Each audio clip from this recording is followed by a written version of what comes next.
Parliament के साथ करवाना चाहिए था। इलेक्शन के हक में है लेकिन डिलिमिटेशन के हक में नहीं है। जो 7 सीटें बढ़ाई गई हैं, जब तक पता नहीं चलेगा कि वो 7 सीटें कहाँ से लड़ी जाएंगी, तब तक इलेक्शन होंगी कैसे? 7 सीटें बढ़ाने की इस वक्त जरूरत ही नहीं थी। क्या वो चीज जो इंस्टीट्यूशन बना ही 370 के बाद है, उसमें आप हिस्सा ले रहे हैं और आप उसे एक्सेप्ट कर रहे हैं, लेकिन डिलिमिटेशन जो 370 हटने के बाद आ रही है, आप कह रहे हैं इसे एक्सेप्ट तो नहीं किया जाएगा जब तक 370 वापस नहीं आएगा? मेरी बात सुनिए, जो इसको ये बनाएगी डीडीसी, ये उसके बगैर भी हो सकता था, लेकिन हुआ नहीं। ये हो सकता था, लेकिन हुआ नहीं। हुआ नहीं, ठीक है, नहीं हुआ, आज हुआ। इलेक्शन तो हम जमहूरी मुल्क में रह रहे हैं, इलेक्शन तो जब कभी भी आ जाता है तो हम इलेक्शन से कैसे इनकार करते। हमने डीडीसी का इलेक्शन लड़ा, बॉयकॉट किए थे पीडीपी ने, उन्होंने कहा था 370 छेड़ा जाएगा, हम पंचायत के इलेक्शन में पार्टिसिपेट पंचायत के। पीपल्स डेमोक्रेटिक पार्टी, मामला डिलिमिटेशन का हो, मामला इलेक्शंस का हो, जो बयान पिछले दिनों सुनने को मिल रहे हैं उससे ये लग रहा है कि पीपल्स डेमोक्रेटिक पार्टी अन्य सभी पार्टी से मुख्तलिफ चलने की कोशिश कर रही है। वहीं रीसेंट डेवलपमेंट जो पीडीपी को लेकर हुई वो ये देखने को मिला कि जब पीएजीडी की मीटिंग होनी थी वहाँ पर भी पीडीपी ज़रा उनसे उखड़ी उखड़ी नज़र आई, और वहीं ऑल पार्टी मीटिंग के बाद जो यूनाइटेड फ्रंट पीएजीडी का नज़र आना चाहिए था वो यूनाइटेड फ्रंट नज़र नहीं आया। इन सभी बातों पर बात करने के लिए और समझने के लिए कि क्या जो बातें पीडीपी के बारे में कही जा रही हैं कि it is a sinking ship, वो किस हद तक सही है, मेरे साथ हैं मास्टर तसद्दुक हुसैन। इनका तारुफ आपको ये कराएं कि ये तो पीडीपी की पॉलिटिकल अफेयर्स कमेटी का हिस्सा भी हैं, पीडीपी के बहुत पुराने लीडर भी हैं, और मास्टर तसद्दुक हुसैन वो व्यक्ति हैं जिन्होंने पीडीपी का अच्छा समय हो तो ये ज़रा कम नज़र आते थे, लेकिन बुरे समय में कभी भी पार्टी का हाथ नहीं छोड़ा।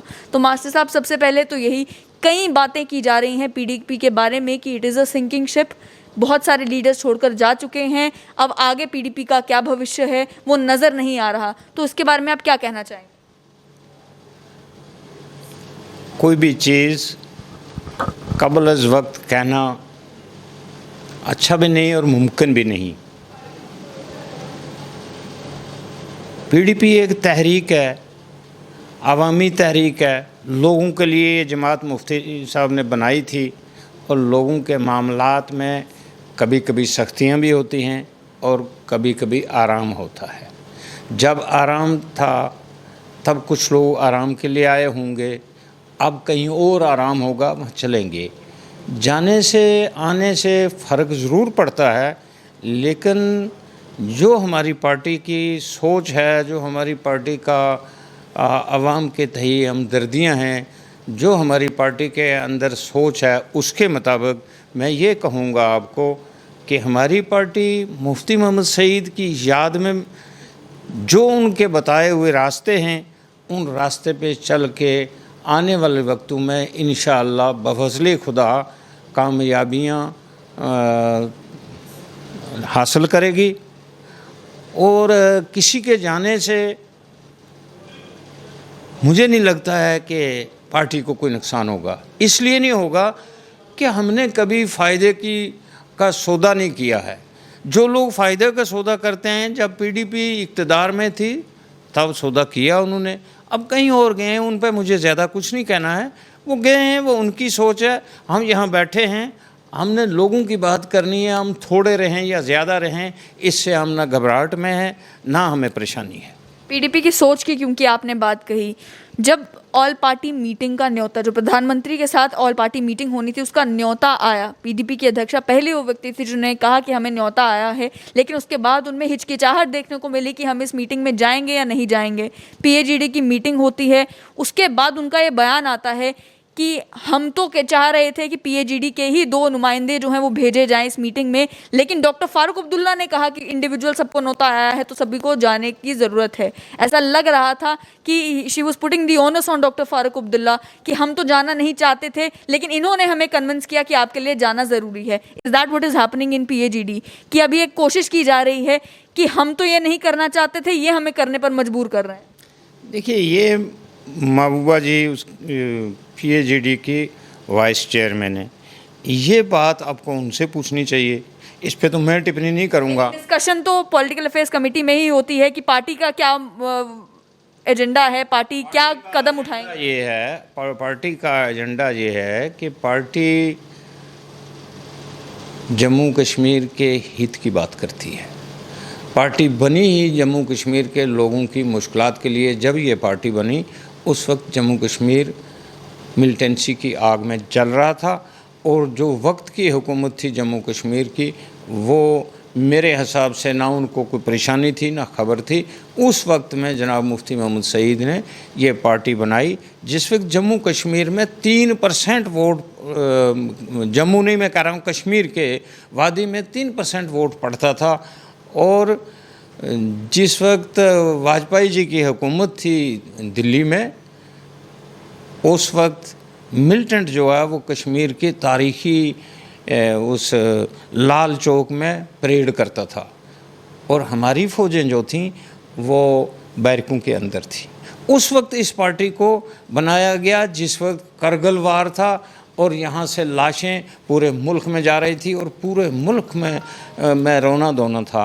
ये उस वक्त पार्टी बनाई थी। पार्टी मुफ्ती साहब ने इसलिए बनाई थी कि जम्मू कश्मीर के लोगों को और मुल्क के साथ इस रियासत को जोड़ के रखें, और जम्मू कश्मीर के लोगों को राहत मिले, आराम मिले, और मिला भी।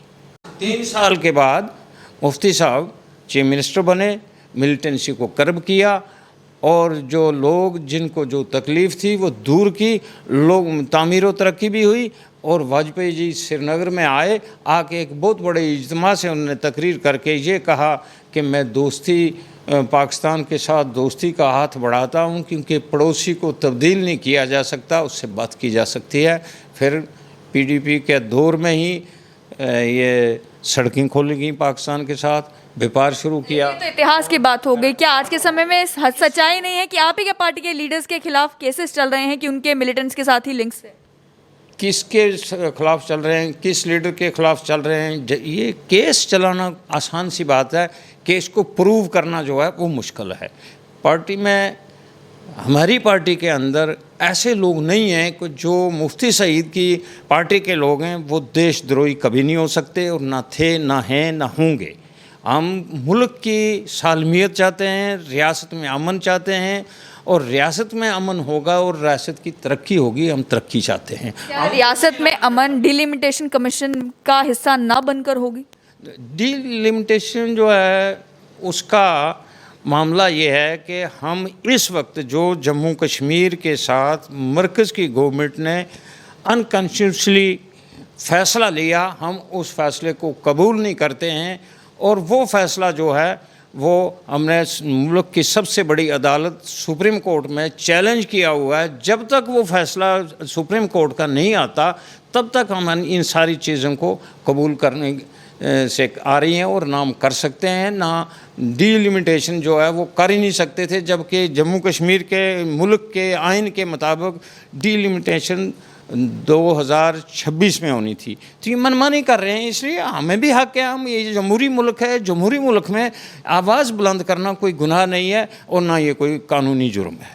लेकिन मास्टर साहब, क्या आपको नहीं लगता कि डिलिमिटेशन कमीशन में अगर PDP हिस्सा नहीं लेती तो बाद में फिर PDP ये नहीं कह सकती कि जो डिलिमिटेशन हुई है वो गलत है, ये ऐसा नहीं होना चाहिए था, ऐसा होना चाहिए था? क्योंकि अभी आपके पास मौका है कि आप रिकमेंडेशंस दे सकते हैं। आप ये कह सकते हैं कि हम ये चाहते हैं इस तरीके से हो, हम ये चाहते हैं ट्रांसपेरेंसी आए, हम ये चाहते हैं इन इलाकों को इस तरीके से रिप्रेजेंट किया जाए, हम ये चाहते हैं इन कम्युनिटीज़ को इस तरीके से रिप्रेजेंट किया जाए। और वो मौका आप अपने हाथ से जाने दे रहे हैं, क्योंकि आप कह रहे हैं कि अभी सुप्रीम कोर्ट में केस चल रहा है। अगर तो सुप्रीम कोर्ट में फैसला आता है तो फिर तो ये सारी जो भी इवेंट्स हो चुके होंगे जम्मू कश्मीर में, ये सारे तो अनकॉन्स्टिट्यूशनल डिक्लेयर कर दिए जाएंगे। लेकिन जब तक फैसला नहीं आता तब तक डिलिमिटेशन में वो काम नहीं ना कर सकते। जम्मू कश्मीर के लोगों ने ही ये किया है, सुप्रीम कोर्ट में केस दर्ज किया, और यही हम ही लोग का इसमें शामिल हो जाएंगे। इसका मतलब हम अपने फैसले, अपना जो हमने किया है, हम उसको नहीं मानते। तो नेशनल कॉन्फ्रेंस ने भी किया, लेकिन वो डिलिमिटेशन का भी हिस्सा है। डिलिमिटेशन का हिस्सा हम मानते नहीं है इसको, इसलिए नहीं मान रहे हैं कि ये अनकॉन्स्टिट्यूशनल है।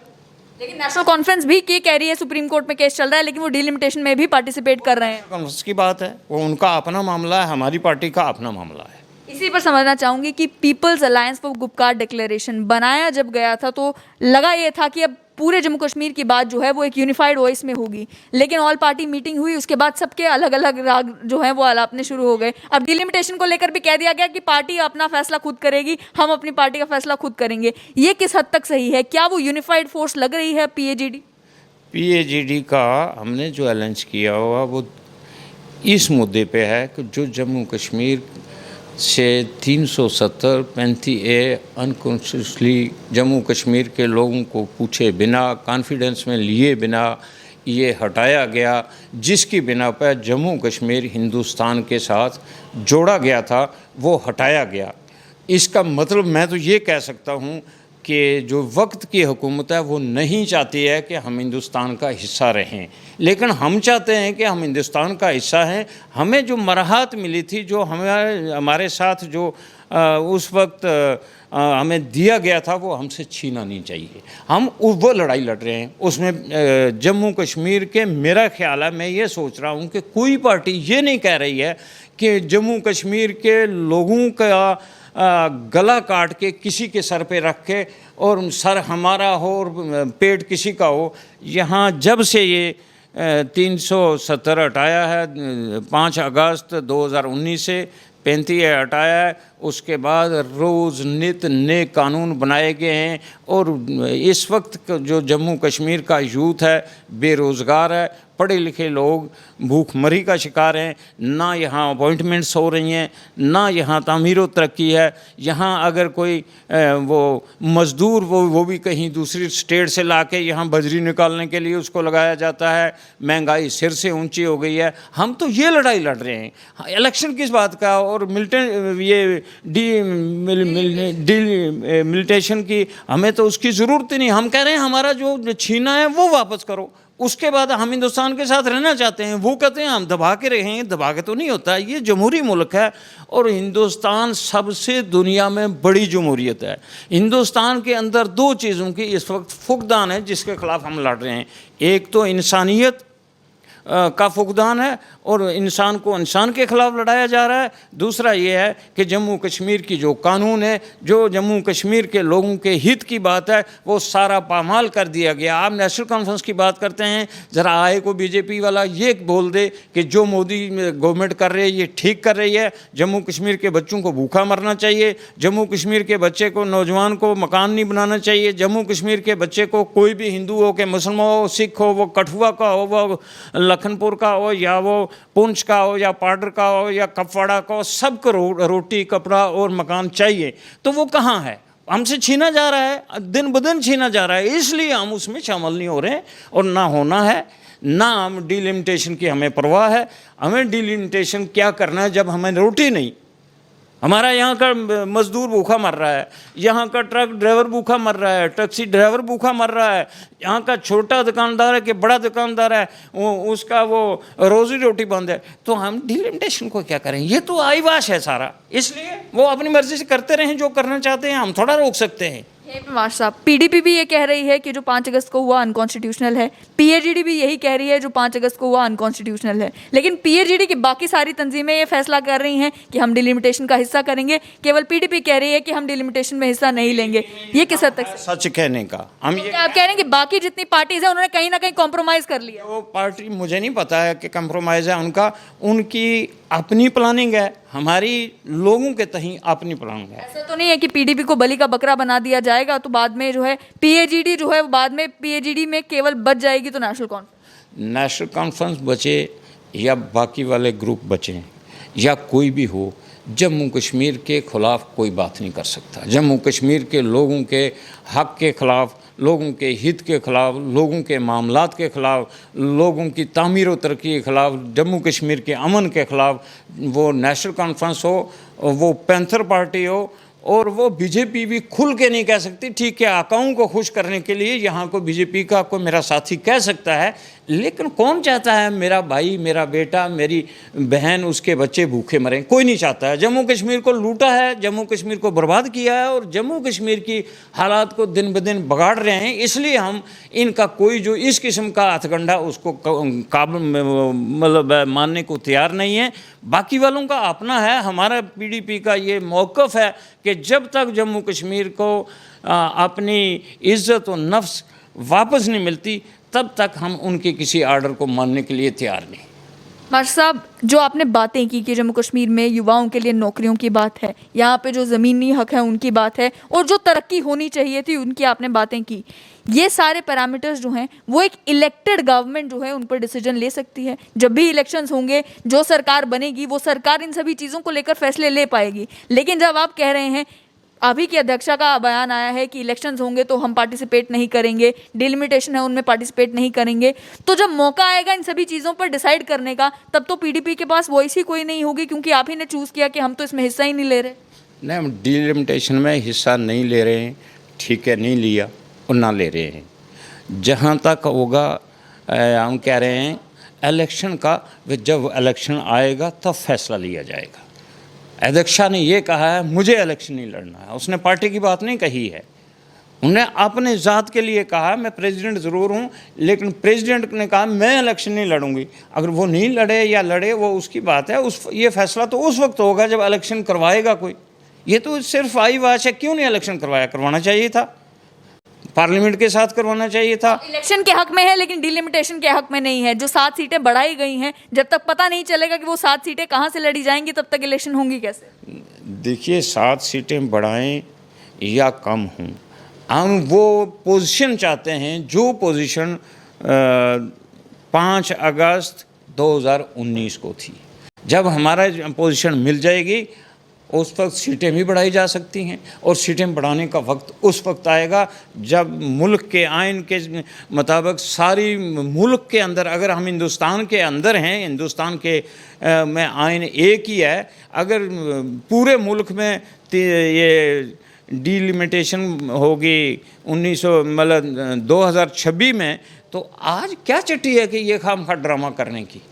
7 सीटें बढ़ाई गई हैं, पता करना है कि वो 7 सीटों पे लड़ी कहाँ पर जाएगी, वो कौन कौन सी कॉन्स्टिट्यूंसी। 7 सीटें बढ़ाने की इस वक्त ज़रूरत ही नहीं थी। एक तो इन्होंने पहले जो चुनी हुई सरकार थी उसको कराया, उसको कराने के बाद फिर असेंबली भंग की, उसके बाद यहाँ के सारे जितने कानून वो मिटा दिए, 370 को हटा। मानेंगे पीडीपी से गलती हुई बीजेपी से अलायंस करके? नहीं गलती हुई।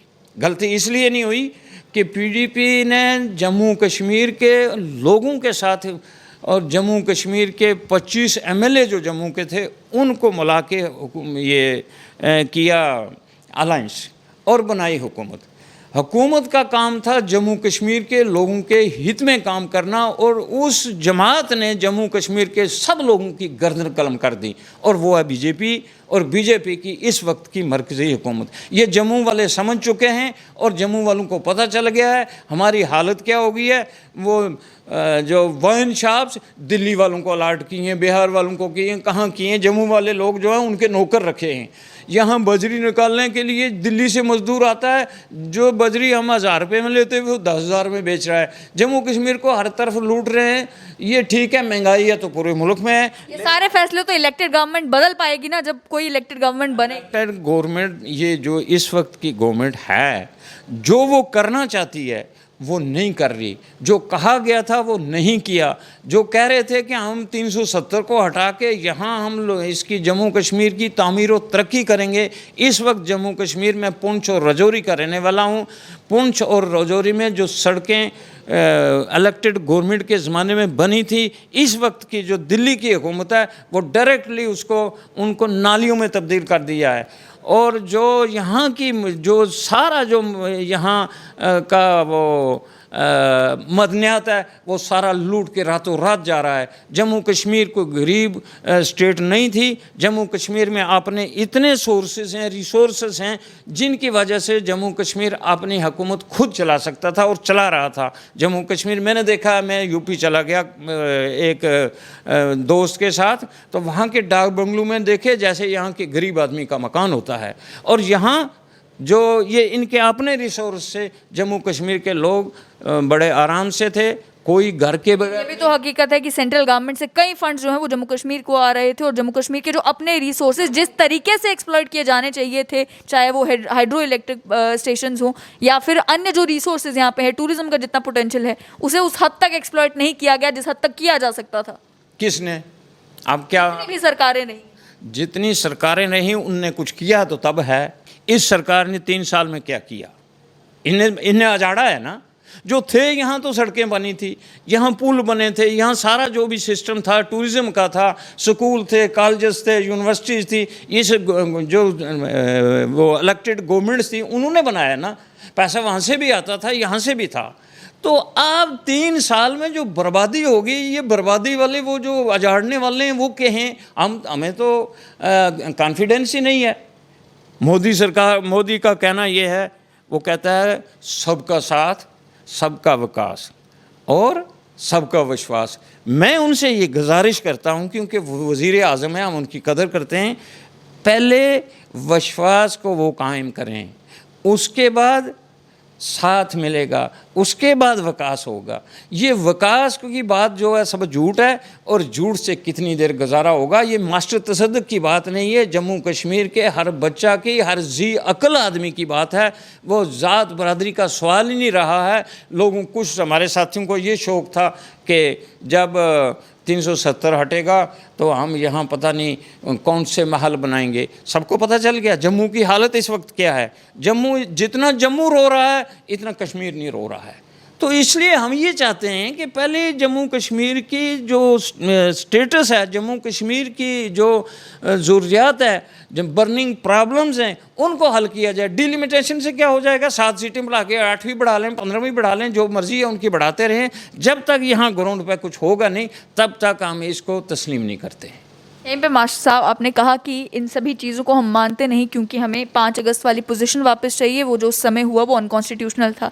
लेकिन ये भी तो हकीकत है कि डीडीसीज़ का जो इंस्टीट्यूशन जम्मू कश्मीर में लाया गया वो 370 हटाने के बाद लाया गया, और वो जो इंस्टीट्यूशन बनाया गया जब इलेक्शंस हुई तो उसमें हिस्सा पीडीपी ने भी लिया, उसमें हिस्सा नेशनल कॉन्फ्रेंस ने भी लिया, उसमें पीएचडी ने सीट शेयरिंग करके जो है हिस्सा लिया।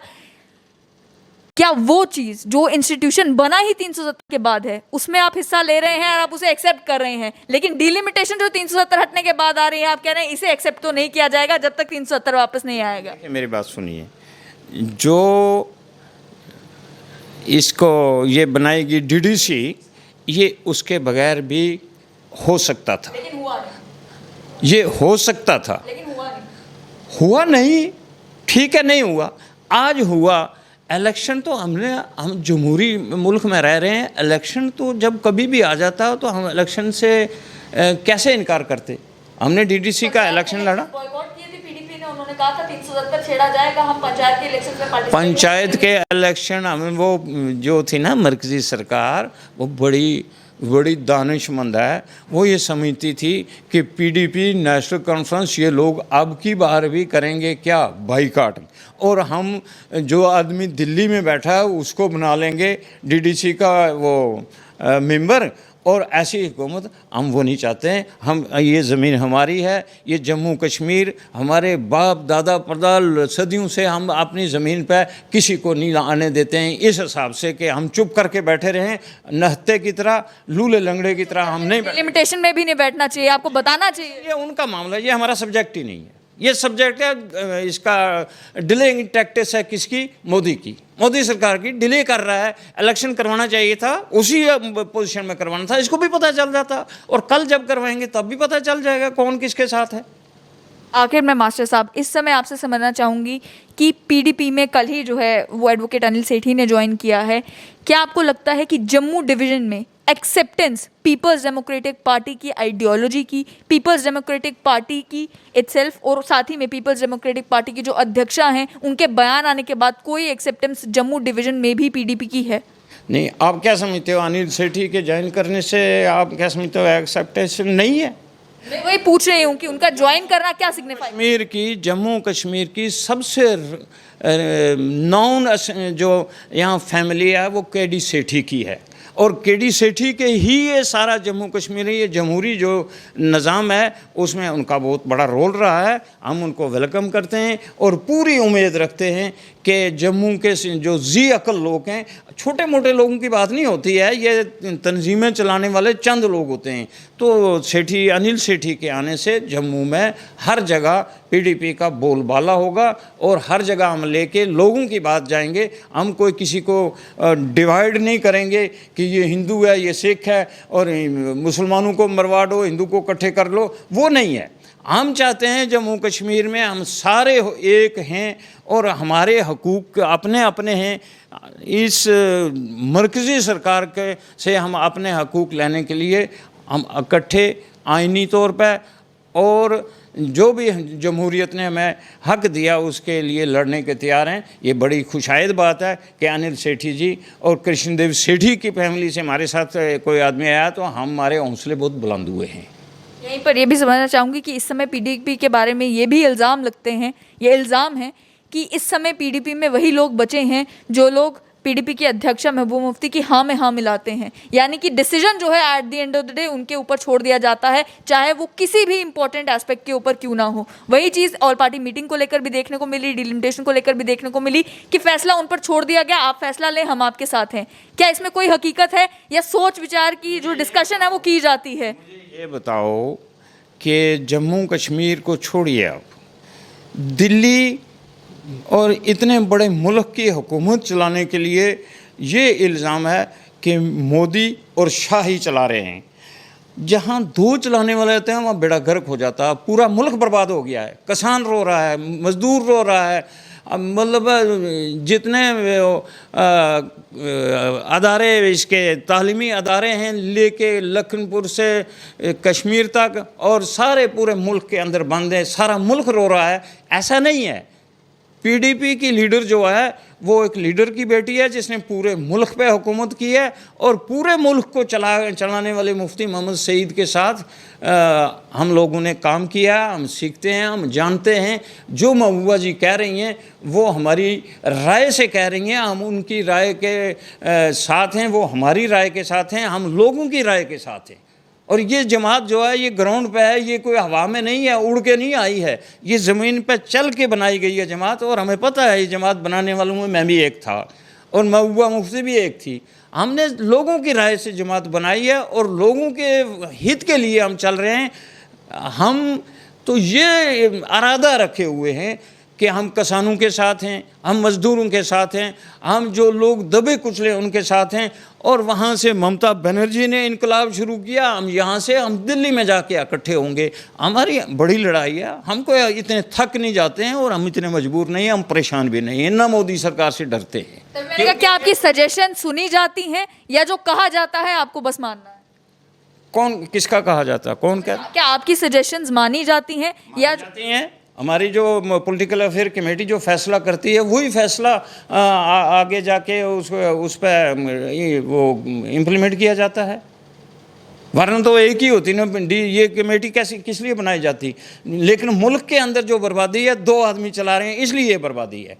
ये इंसानियत और जमहूरियत दो चीज़ें ख़त्म हो गई हैं। मैं ये राय देता हूँ इंसानियत और जमहूरियत को ज़िंदा किया जाए तब ये मुल्क बचेगा, वरना इस मुल्क की बर्बादी हो गई है और भी हो जाएगी। बहुत बहुत शुक्रिया। आपने साफ तौर पर सुना कि इनका ये कहना था कि डिलिमिटेशन को लेकर पीडीपी का एक क्लियर स्टैंड है। वहीं अगर आने वाले इलेक्शंस में पार्टिसिपेट करने का बात होगा तो उस समय फैसला लिया जाएगा पीडीपी के द्वारा कि उसमें पार्टिसिपेट करना है या नहीं करना है। वहीं इन्होंने ये भी बताया कि पीडीपी में ये फ़र्क नहीं पड़ता कि कौन लोग आ रहे हैं और कौन लोग जा रहे हैं, एक आइडियोलॉजी है जिस आइडियोलॉजी के साथ हम लोग जुड़े हुए हैं और हम बात कर रहे हैं जम्मू कश्मीर के आम लोगों की।